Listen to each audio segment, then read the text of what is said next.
You can actually call our cafeteria manager and you can block your account. So you can tell Miss Mindy to put in the computer that only my child can only get desserts on Friday. I know that Mindy can do it. I called the cafeteria. I actually walked down to the cafeteria, but I went to the cafeteria and I just said, I don't want my kids to get dessert every day.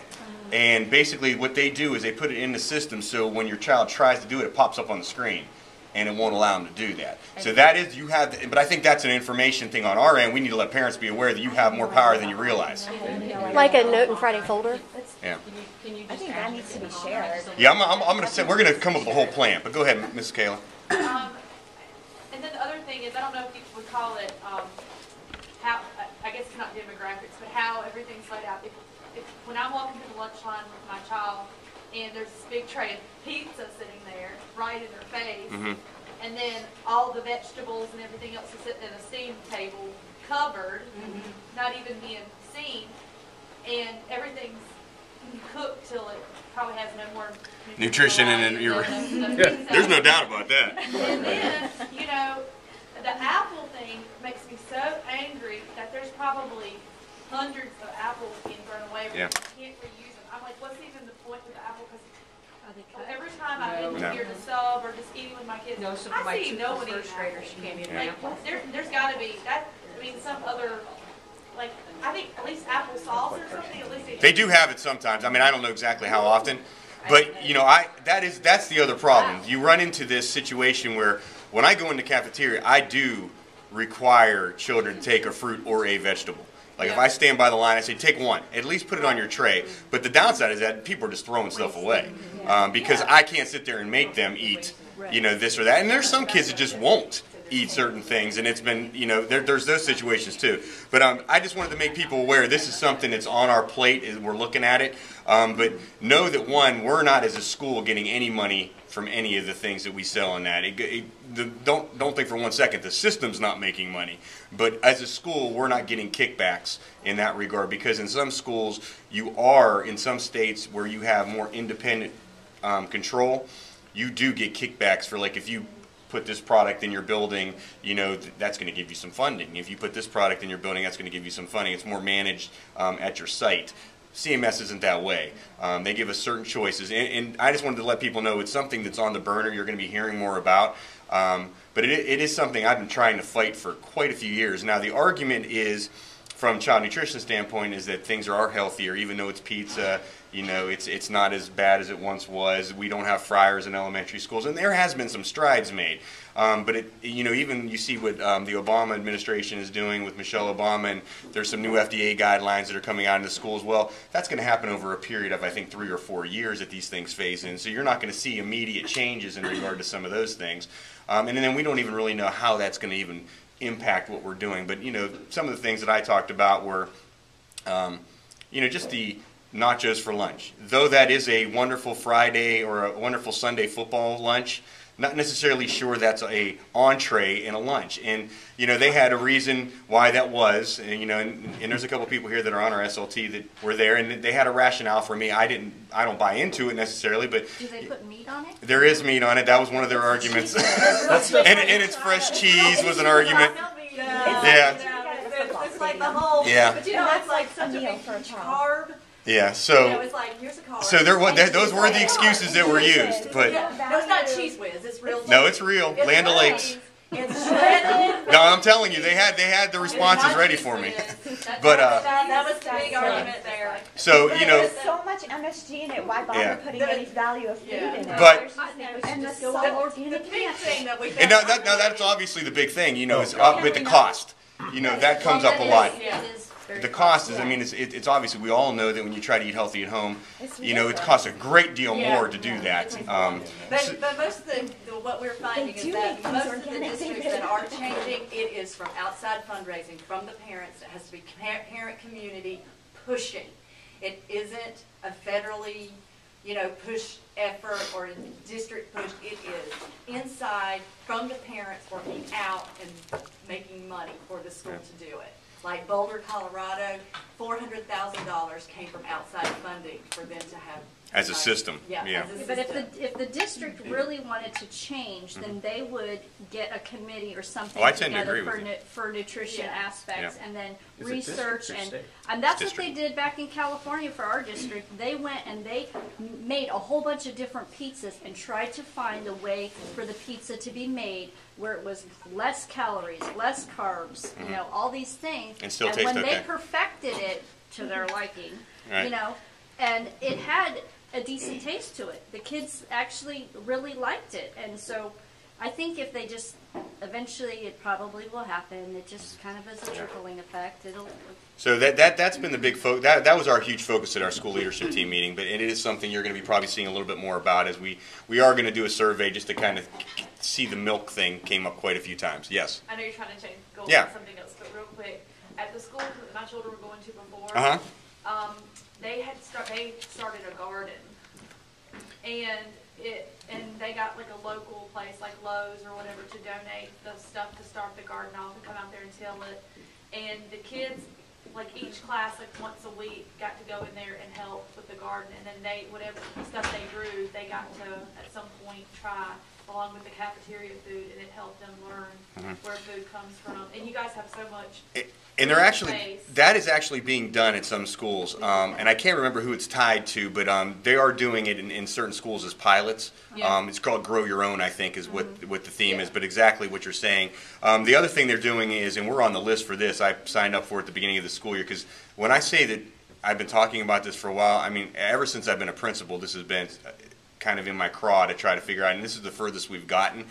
But we are actually going to have chefs. Hopefully we're going to get chosen for a pilot where chefs are going to come into the building and actually talk to our children and cook for them and kind of show them the nutritional value of some of these things. We're going to do some assemblies with some trained chefs. They've done it in multiple schools already. We're on the list. So hopefully we're going to be able to do that as well, to kind of just show kids that, hey, you know, these are some other things out there. And our society in general has an issue. You know, if you go and, I don't know how many of you listen to TED talks on the internet.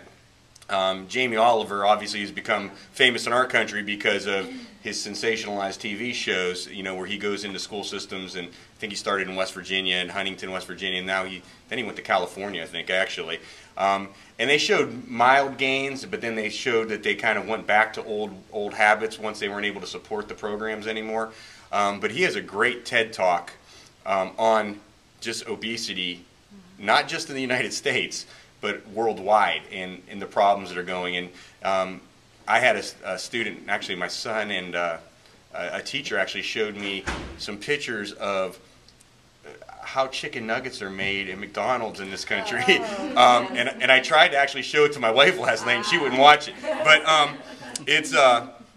it's interesting. But I mean, that's a national, that's a bigger epidemic than what we're dealing with. But it's a problem. So, you know, some of the ways that we're teaching our kids how to eat is kind of reinforcing some of the behaviors we're seeing. But to ask an 8-year-old, I just think there's too much choice. And though we want to inform our kids and we want to teach them nutritional values, and Mr. Higgins does a good job of coming on and, you know, doing Friday exercises and doing some different things. We do Hustling Hawks. You know, just to put those in front of an 8-year-old, they're going to be drawn toward, you know, the sugary drink, or they're going to be drawn toward the ice cream, or so that's a natural thing that I would like to reduce those options. Again, that's my personal opinion. I don't know exactly where our families will fall in that, but we're going to begin to have some conversations about it. Go ahead. I know that I allow my children to have desserts. I do police it where, you know, we make a choice on sugar-free pudding, or, right, you know, pops that have no sugar added, or are natural, or, you know, crispy, or whatever those Rice Krispie treats. Yeah. I mean, at least then, yeah, they're getting a sweetness, but they're also getting vitamins and something beneficial like calcium and things in with it. So and I know that you're beyond control of the district, but just locally in this school only, just maybe changing the options of what we can offer them to be somewhat healthier, whether it be less sugar or less caffeine, or. And that is the goal. And obviously, I am not going to take on 1,100 parents in regard to what you decide to put in your child's lunchbox. And that's what I tried to explain to child nutrition. You know, I can't stop Miss Kabuko from putting whatever she wants in her children's lunch. And I'm not going to. That's too big for me to have to deal with. And there's no way we can, manpower-wise, police that. The teachers don't have to eat in the cafeteria anymore. That's a state legislative act. So sometimes teachers eat in there, but they eat at a separate table. We have 3 lunch monitors for 200 kids at a time. There's no way they can police that. So that's not my challenge. My challenge is that I can control what's sold. Well, I want to be able to control what's sold here. Well, and that's what my point was. Is that can we? But I'm guilty as you. I'm guilty. Yeah. Don't think for one second my kids don't get dessert. Oh yeah. Because they do. Instead of cupcakes, can you offer like packaged Rice Krispies instead? Yeah. I mean, I think they do sometimes. I haven't got as involved in what exactly is sold. Yeah. I don't eat it, so I don't have a clue. But so I'm going to be. Another fun thing that we did was we actually, as the second grade, all of second grade back in California, got to go and tour the district kitchen, where you walk through and you do it was a field trip. It was a whole, like a several-hour field trip where you go in and you're watching them make things and preparing things, and you walk through the big open freezer, which the kids thought it was so incredibly cool. And you walk through the the big refrigerator, and they actually got to have lunch there. It was the pizza that they they served the pizza, and they had the salad bar open. So there are kids that will just take a plate of salad over a pizza if they're not into the pizza. That's right. I like that idea. It was so fun for the kids because, well, kids like field trips, period. Right. And, no, you're right. And it was teaching them, what to do in the kitchen and things like that. And I don't know how if they could incorporate something like that. I'm gonna pass that on to child nutrition. I think that's a great idea. It was very fun for them.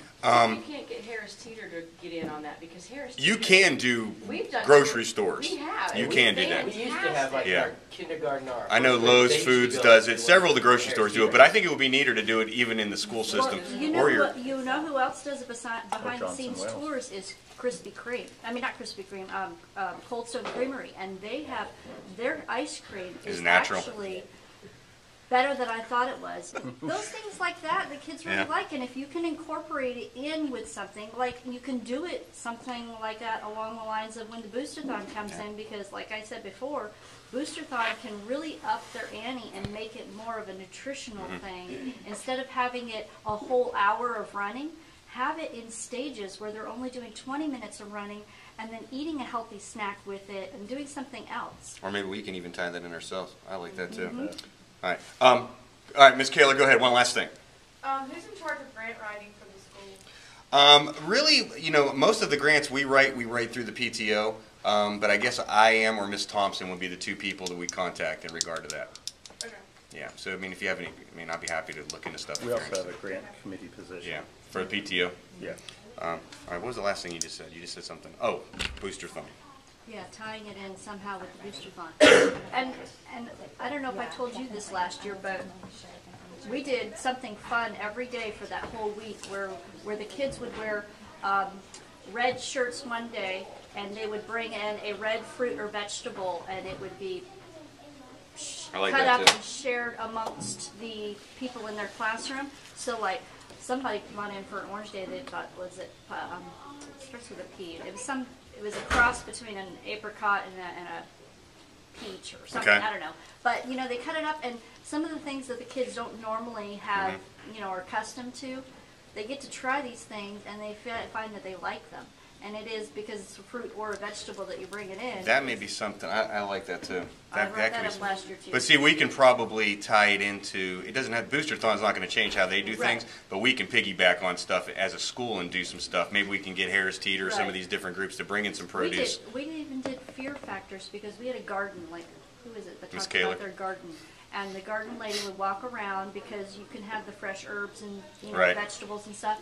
And then you did like a fear factor where you'd bring in chocolate-covered things, things that would be passed off as chocolate-covered ants, and all these little fear factor kind of. I'm not eating ants. I know what you mean. Yeah, exactly. I'm not eating an ant. Okay. Good. Those are good points. I'm actually going to send a couple of those things to child nutrition, and I think we can do some stuff with the Booster-thon thing. I like that.